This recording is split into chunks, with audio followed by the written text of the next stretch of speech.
snow was falling like someone was tossing powdered sugar off a rooftop, and the whole block smelled like roasted chestnuts and cheap cinnamon. In the air, Christmas Eve kind of magic, if you squinted hard enough. But Emily Sanders? Nah, she wasn't buying any of it.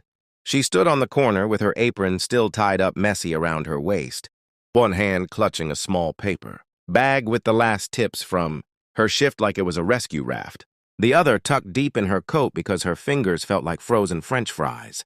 The cafe had been her world for 3 years. The coffee machines hiss, the regulars with their same 2-word orders, the dumb playlist that somehow felt like home. And tonight they'd pulled the rug. "We need someone brighter for the holidays," her manager had said, all polite smiles and rehearsed pity, and then slid an envelope across the counter that looked like bad news in print. Fired, just like that. No drama, no second chance, no "we appreciate you" that meant anything. Emily left with her apron half off and her dignity folded into that envelope. Outside, the city was glowing. Shop windows staged like fairy tales, people burbling about family plans. And she felt like an extra in someone else's holiday commercial. She wandered, not sure where she was going, until her legs betrayed her and she sank onto a bench by the plaza where the lights made a halo on the snow. She kept thinking of rent, her mom's meds, the broken dryer, the resume she'd been spiffing up on shaky coffee breaks, and every plan felt like sand slipping through her hands. A couple walked past, all hand in hand and breath clouding in the cold, and Emily forced a smile that didn't reach anywhere. She tried to be tough, tried to tell herself this was temporary, but the truth, the raw, ugly thing, was that she didn't have a backup. Her phone buzzed with a text from her roommate asking if she'd be home for the holiday groceries, and she stared at the screen like it was a dare. Tears tried to come, but she pinched them back. Crying on a cold bench felt like admitting defeat.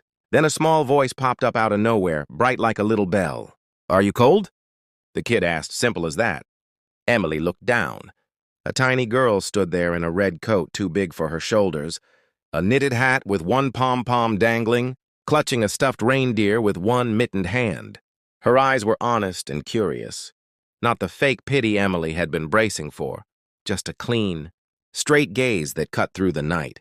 "You can come home with us," the girl said like it was the most obvious thing in the world. No pause, no scripting, just a straight-up offer. Emily blinked, because who says that? Who hands a stranger their family's address on a snow-covered plaza? She opened her mouth to say no, because instinct, safety, boundaries, pride. But before the rehearsed excuses could land, footsteps crunched and a tall man in a dark coat approached, half huffing from the cold. He looked every bit the person who'd park a sleigh at a suburban driveway, broad shoulders, tired eyes, an air that said he'd been doing life's heavy lifting solo for a while. He put a hand on the girl's shoulder like a reflexive anchor. "Mia?" he said, with that kind of exasperated warmth that comes from parenting the bold. And then his gaze snagged on Emily. For a second, the world seemed to hold its breath, the kind of pause right before a song drops. Mia didn't care about pauses. She tugged on her dad's sleeve and pointed at Emily, very matter-of-fact. "She needs to be home tonight," she declared. The man froze, blinked, then smiled, a small thing, genuine and totally disarming. He crouched down so he was eye level with Mia, then looked at Emily like he was trying to read her off a box he'd found on a curb. "Are you okay, ma'am?" he asked, voice low enough that the plaza noise swirled around them and knocked softer. Emily should have said no. She should have clung to that stubborn, if lonely, independence. But the chill in her, bones and that kid's open-faced offer and the way the man's eyes softened made her answer wobble, right out of her. I'm fine," she said, and the lie felt like glass. Her stomach growled then, loud and humiliating. And it was the last polite defense she had. The man glanced down, made a quick decision, like someone who's been given too many tiny emergencies and learned to triage fast. "Come warm up with us," he said, genuine as a handshake. "Just for tonight." And somewhere, under that simple sentence, beneath the hum of holiday music and the glow of shop windows, Emily felt the rim of something she hadn't noticed in a long time. Possibility. She stood, tightened her scarf, and let them lead her away from the bench, not knowing if she was stepping into kindness, trouble, or a new life, but stepping anyway. The diner they ended up in wasn't fancy, just a warm little spot on the corner with fogged-up windows and a neon cocoa sign that hummed like it had been fighting for its life since the 90s, but it felt like heaven compared to the icy bench Emily had practically glued herself to outside. The heat slapped her cheeks soft, thawing her fingers her hope, and maybe her pride a little too. Mia rushed ahead, boots squeaking on the tiles, dragging her poor stuffed reindeer across the floor like a loyal sidekick. The waitress, a woman who'd clearly been doing Christmas Eve shifts since before the internet existed, raised a brow when she saw them. The tall, tired dad, the tiny, determined kid, and Emily, who looked like the ghost of my life, fell apart today with a smile that didn't quite fit her face. "Table for 3?" the waitress asked. Mia spread her arms wide. "4! Rudolph's hungry too." The waitress blinked and sighed, already too underpaid to argue with holiday imagination. They sat in a booth with a red vinyl seat that squeaked every time Emily shifted, which she did a lot because she wasn't sure if she should be there, breathing the same warm air as this family that clearly had their own world, their own rhythm. Ethan, that was the guy's name. She learned quickly because Mia said it at least 8 times, handed Emily a menu with this weird mix of politeness and caution, like he didn't want to scare her off but also didn't want to pretend this wasn't the strangest thing he'd done all year. "Order anything you want," he said. And the way he said it made her chest pinch, because she wasn't used to being told she could choose anything. Her eyes scanned the menu: pancakes, chili, grilled cheese, all the things she couldn't afford tomorrow.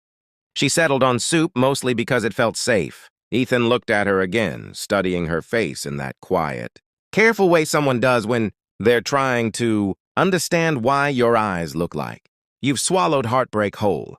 "Rough night?" he asked gently. Emily almost laughed, the kind of laugh that doesn't sound like joy, but like something cracked.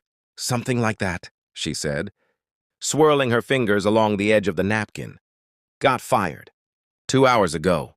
Ethan's jaw tightened, and for a second she wondered if he was the type of guy who would march into her workplace and demand justice like some vigilante dad, but he only nodded, slow and understanding. "I'm sorry," he said, and it didn't feel like a throwaway apology. It felt like he meant it, like he knew what it was to lose something that had kept you afloat. Before the silence got heavy, Mia popped up like a little volcano of joy. "Daddy, she can stay with us forever if she wants," she announced. The table froze, Emily mid-sip, Ethan mid-breath. The waitress dropped a fork 3 tables over. Emily forced a laugh so soft it nearly disappeared. "That's sweet, Mia, but I'm sure your dad doesn't want strangers camping out in your living room." Mia shook her head, curls wobbling. "You're not a stranger," she said. "Strangers feel different. You feel safe." And just like that, the air changed, like someone had turned the dimmer switch on life a little brighter. Ethan cleared his throat, because you could tell Mia's comment caught him sideways, like it landed right in the spot he tried to keep locked up. The spot full of memories. He didn't unpack in public. He leaned back in the booth, eyes flicking between Emily and his daughter, and the weight of whatever he wasn't saying hung between them like a soft, invisible curtain. "Kids say things," he murmured, but even he didn't sound convinced by his own excuse. Emily offered him a polite smile, the kind you give someone who's trying to not fall apart in front of strangers, and for a moment they both looked away, him at the snow outside the window, her at the soup cooling in front of her. But Mia didn't let the moment slide. She climbed into the booth beside Emily, snuggled right into her side like she'd known her for years. Instead of 15 minutes, the kid looked up with big, serious eyes and said, "Mommy used to hug me like this." Ethan stiffened. Emily froze too, her spoon hovering mid-air. According to Mia's tiny worldview, she had just dropped a bomb without realizing it. Ethan swallowed hard before responding, and when he did, his voice was low, careful, almost fragile. "Mia," he warned softly, but the girl kept going. "It feels the same," she insisted. Warm, not scary. Emily felt her throat close, because she knew whatever came next wasn't something she should have a Front row seat, too. But she also couldn't push Mia away. Not when the kid was holding on to her like she was some missing puzzle piece. Emily glanced at Ethan, silently offering him an out. But instead of shutting down, he exhaled a long, tired breath. The kind of breath you let go when you realize hiding from pain hasn't actually protected you. Her mom passed, he said quietly, eyes fixed on the salt shaker like it held all the answers. Emily's heart folded in on itself.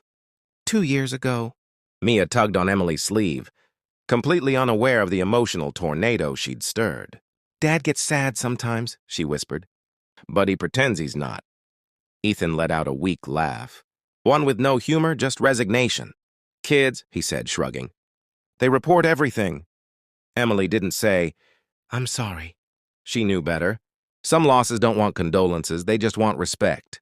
So she rested a gentle hand on Mia's back and whispered, It's okay to miss people. Mia nodded, satisfied with that answer, then climbed back to her seat like the world was fine again. Ethan looked at Emily with this expression that wasn't gratitude exactly, more like recognition, like he saw that she handled his daughter with a quiet kind of grace he didn't expect from someone whose life had just imploded on a sidewalk. And maybe that was why he said the next thing so softly it almost didn't reach the table. You don't have anywhere to go tonight, do you? Emily's lips parted, ready to give another polite lie, but the truth was too heavy to lift. Not really, she admitted. Ethan nodded once, slow and final, like he'd made a decision long before the question even left his mouth. Then come with us, he said. Just for tonight. No pressure. And when she didn't answer right away, he added, Nobody should be alone on Christmas Eve. His voice cracked just slightly at the end, the crack that sealed her decision. Emily stared at him, at the little girl smiling like she'd won the lottery, at the snowfall softening the windows, and she felt something she hadn't felt in weeks, wanted, not out of pity, not out of charity, just human-to-human connection. So she nodded. Okay, she whispered. And with that one small word, she stepped into a night she never expected, one that would change everything she thought she lost, and everything she didn't know she deserved. The house smelled like rosemary and old vinyl records, the kind of place where music had lived for a while and never really left. And Emily felt that warmth settle into her like a blanket she didn't know she needed. Ethan showed her the guest room like it wasn't a big deal. It's got heat, and that funky lamp that makes everything look romantic, he joked. But the way he kept glancing, over at Mia while he talked, told her this was more than a throwaway favor. Mia had already claimed a stack of board books and a dinosaur nightlight, and she was showing Emily her special fort under the stairs like it was a museum tour. Emily set her bag down, and for the first time since the layoff, she didn't feel the knee-jerk pull to make herself small, to shrink until she fit into the cracks. Dinner was some blessedly basic pasta, not because the guy couldn't do better, but because it tasted like home. Butter, lemon, a little cheese, and a side of burnt garlic because someone, Ethan, always forgot the oven timer. Mia narrated the meal like a sports commentator. And now the dramatic spoonful! And Emily laughed until her chest ached in the good way, the kind where air feels earned. After Mia's bedtime routine, bath time turned into a song and splash spectacle. Ethan sat on the couch and finally let his shoulders drop. The quiet between them wasn't empty. It was the sort of hush that happens when two tired humans realize their autopilot is off and they can actually hear each other. You don't have to say it, Emily said, because sometimes you can just tell. He didn't say anything for a beat, then shrugged. Yeah, the company's doing a cleanse. Layoffs, mergers, all that fun corporate jazz. He tried to smile and failed in this weird, adorable way. I'm good, though. Don't pity me. I'm not pitying, she said. I get it. My old job felt like a leash that got yanked. And then, poof, there's grass, but you don't know if you can walk on it without tripping. He nodded like he'd felt that exact trip. The conversation turned sideways, not awkward, more like two people trading scars. He told her about how he'd cobbled together weekends after his wife passed, learning to read the kids' bedtime cues like they were a new language. She told him about the teaching gig she loved and lost, about the piano she'd sold and the way her fingers still remembered chords like old friends. There was no need to rush into anything big. They traded small truths instead. Favorite cartoons, worst first dates. The junk drawer you'd die before admitting had a single broken mug. By the time they moved to the couch, kids, drawings stuck to the fridge like tiny sticky promises. Something had shifted. Ethan put on a record, one of those soft vinyl things that cracks in the high notes, and Mia crawled between them, sleepy and trusting. Emily felt safe in that close, ordinary way that doesn't require vows. It was a stolen ordinary, sure, but real. Before she fell asleep in that guest room that didn't feel rented or temporary, she texted 2 people, one a recruiter, one a friend, with a short, blunt update, out of work. Staying with a lovely little family tonight. All good! She hit send and then laughed at herself for trying to make a crisis sound like a sitcom. Morning came with sunlight, like it was trying extra hard to be cheerful. And Mia barreled in with hair that defied gravity and a declaration. We're making pancakes and forts, and you're the fort. Queen, that line basically, sealed the deal for Emily. The kid had coronated, her in 15 minutes flat, and she was not unthrilled about the title. Ethan brewed coffee like a ritual, measured, intentional, the kind of morning habits that tell you who someone is when the world isn't performing. He watched Emily as she flipped pancakes with the solemnity of a chef, and for a second his guard slipped entirely. You ever teach piano to kids? He asked, casual-like, but all his words had an edge, like he was feeling for a place to land. Yup, she said because she had. I did recitals, summer camps, the works. I taught kids to love Twinkle before they could say the word practice without crying. He blinked. There's a preschool down the block, he said, dropping the sentence like he'd been carrying it awkwardly in his pocket. They're looking for help, part-time. It's not huge money, but it's steady. Miss Carr knows me and said she'd call her friend if I asked. Emily nearly choked on her coffee, which made Mia snort and clap her hands like she'd just watched the world bend. It was the kind of nothing that means everything, a lead, a foot in the door, a tiny ladder rung she could grab. You sure it ain't charity? She asked because pride felt like sandpaper. Ethan shrugged like he'd rub it off. Nope, you teach 8-year-olds to write better headlines than my marketing team. That's not charity, that's skills. He laughed and it loosened something in Emily's chest she'd forgotten existed. Hope that wasn't furtive. They spent the rest of the morning like a little clan. Fort building, pancake stacking, sticky fingers and more giggles than anyone had a right to on a Tuesday. By noon, Ethan dialed Miss Carr from the kitchen table like it was a normal thing dudes did, and Miss Carr's voice on the line was warm and immediate. Can she start Thursday? We've got a 3-year-old who lost his music teacher last week. Emily could feel the color climb into her face, because it meant more than a job. It meant a place that needed what she was good at.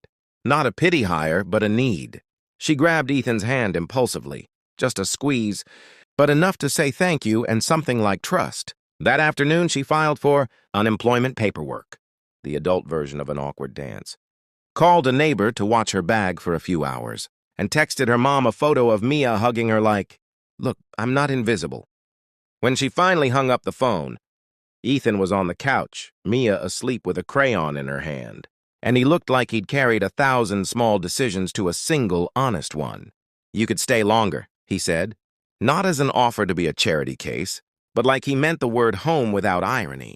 Emily blinked, because the world had been moving at a breakneck, what now, pace, and nobody had asked if she wanted this, if she wanted to try again. She did want it.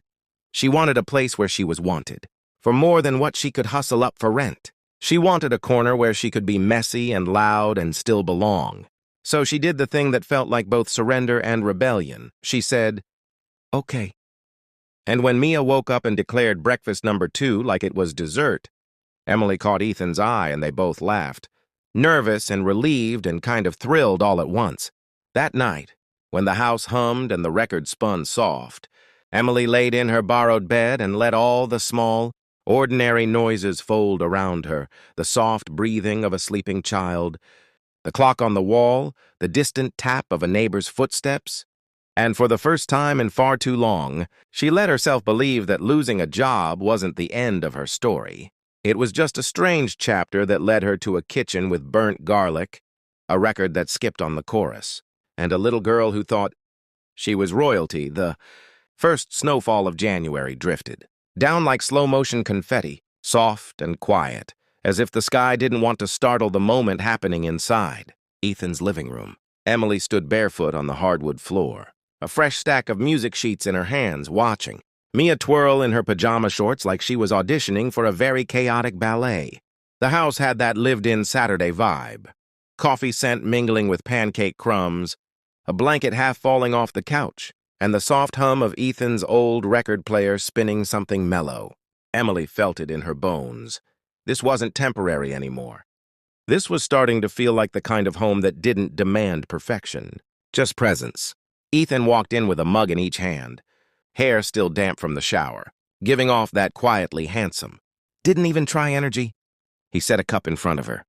Vanilla oat latte, extra warm. You look like you needed it, he said. She took one sip and nearly melted because, honestly, nobody had remembered her coffee preferences in years.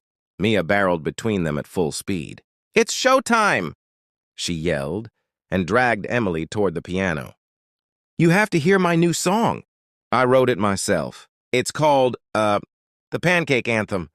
Emily laughed so hard she snorted. Mia placed her hands dramatically on the keys, smashed 2 random notes, then belted out a made-up melody about syrup, queens, and something about eggs being traitors. When she finished, she jumped into Emily's lap, wrapping her arms around her neck. And right then, Ethan froze in the doorway. Not in fear, not in surprise, but in recognition. Like he was seeing the picture he didn't know he'd been trying to frame. A kid who finally looked settled. A woman who fit into the moment like she'd been written into that scene from the start. Emily didn't see him watching. She was too busy smoothing Mia's hair and kissing the top of her head like it came naturally. But Ethan saw everything. He stepped forward slowly. "Emily," he said, gently tugging her attention back. "Can we talk? Just us?" She blinked, heart thumping, not out of fear, but because something about his tone felt like a hinge moment, the kind of moment that swung your whole life into a new direction. Mia hopped off her lap, grabbed her stuffed giraffe, and marched upstairs with all the confidence of a tiny CEO. "Okay, Dad and Emily meeting time," she declared before disappearing. Ethan sat beside Emily on the couch, close enough she could feel the warmth radiating off him. He didn't dance around it, didn't rush. He just breathed once, slow. "Listen," he said, "I know you didn't ask for any of this. The chaos, the kid energy, the burnt garlic. But I've watched you fit into our life in a way that feels—" He hesitated, searching for the right word. "Right?" Emily swallowed hard because her throat suddenly felt tight. "Ethan, I never planned to stay this long. I didn't want to take advantage. I was supposed to get on my feet and leave." He nodded. "I know, but you didn't just stay. You changed things." He rubbed the back of his neck like he always did when emotions leaked through. Mia smiles in her sleep now. She hums again. "That stopped after her mom died." Emily looked down, blinking fast. She hadn't known it was that deep. "And Ethan inhaled sharply. "I realized something the night. You taught her those 3 silly piano chords." He finally looked at her fully without the guard, without the guilt. "I realized I want you here. Not just as our guest, not just until you find your footing, but here, with us." Emily felt everything at once. Fear, warmth, gratitude, disbelief. A storm and a sunrise fighting over the same sky. She set her mug down before her hands shook it right out of her grip. "Ethan, I care about you. Both of you. More than I expected.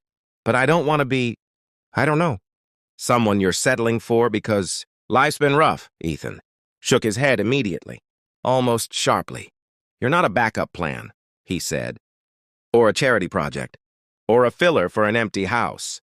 He leaned closer, voice quieter now. "You're the first thing that's felt like a real beginning since everything fell apart." Emily exhaled shakily. "And Mia?" Ethan smiled, the kind that cracked him open. "You heard her. She made you the Fort Queen. That's basically marriage in her world." They both laughed. A soft, trembling laugh. and then he reached for her hand.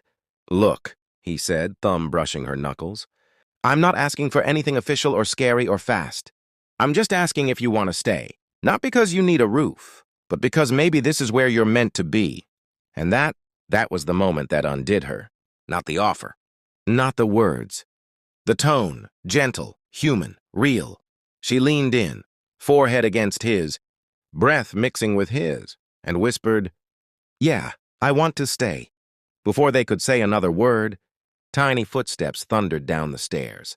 Mia skidded into the living room, holding a paper crown made of construction paper and glitter. "Emily!" she announced out of breath. "Daddy said we get to ask you the big question." Emily blinked. "The what now?" Mia launched herself onto the couch, crown wobbling. "Can you be part of our forever family?" Mia asked, serious in that deeply earnest kid way that hits harder than poetry. Emily's breath caught. She cupped Mia's cheeks gently. "Sweetheart." "Yes," she whispered. "Absolutely yes," Mia screamed. "The happy kind, us," and shoved the glitter crown onto Emily's head like a coronation. Ethan laughed, sliding an arm around both of them. And for a moment, everything felt like one big inhale of relief, a home that finally exhaled. Later that night, when Mia was asleep and the house hummed with soft winter quiet, Ethan and Emily sat on the porch watching snow drift under the streetlights. No big speeches, no dramatic music, just his hand covering hers, steady and warm. "Crazy how getting fired ended up being the best thing that ever happened to me," Emily murmured. Ethan smirked. "Yeah, well, sometimes life kicks you out of the wrong place so you can walk into the right one." She leaned her head against his shoulder. "Guess losing my job wasn't a dead end. Just a weird shortcut." "The best kind," he said softly. And with the snow falling around them, the porch light glowing warm behind them, and the sound of a sleeping child inside the house they now shared, Emily finally let herself feel it. Belonging, safety, love. That wasn't rushed or forced. Just earned, slowly, gently, beautifully. A story that didn't start with perfection. A story that started with loss, and somehow, impossibly, turned into home.